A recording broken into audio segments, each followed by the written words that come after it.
How's it going, everybody? Maxwell and Peter here at Namco Bandai, where we just got finished playing some JoJo's Bizarre Adventure All-Star Battle, not Royale. And I know you and I were both pretty hyped for this game coming down here to Japan for TGS, but now that we've sort of gotten our hands on it and played just a couple of matches, I think we both kind of cooled on it a little bit. Yeah, I mean, so coming in, my expectations were a hardcore fighting game.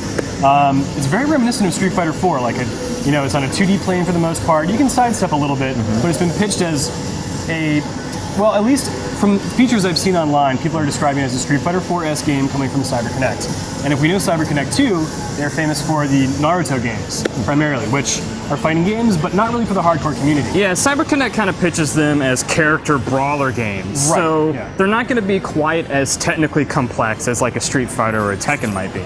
But, first impressions, looking at JoJo's All-Star Battle, it kind of seems like it is. But once we got the hands on the game, what I found was a very stiff experience with very limited controls and certainly not hardcore. And during the QA session, I found out the game runs at 30 frames per second, which almost kills it for the hardcore fighting game community.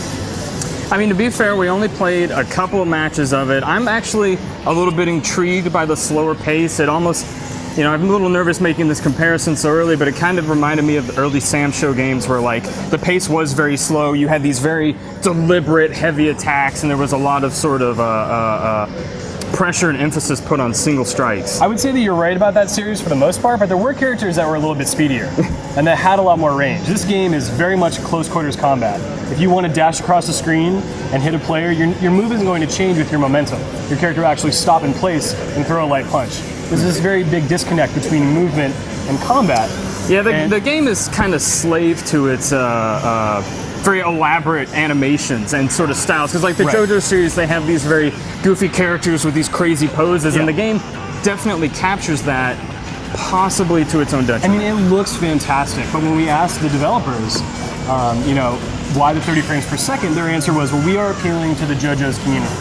This isn't necessarily a game for experienced hardcore fighting fans. And I think that about says it all in terms of where this game will land in people's favor. Now, Famitsu gave it a perfect score.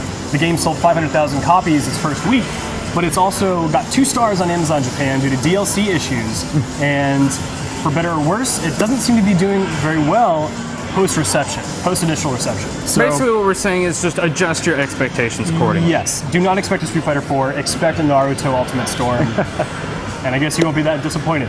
So yeah, as Peter mentioned, the game's already out in Japan, and it was also announced here at the event that the game will be coming to North America sometime in 2014. We're not exactly sure yet, but as always, stay tuned to GameSpot.com for more coverage on the game and for more coverage of TGS.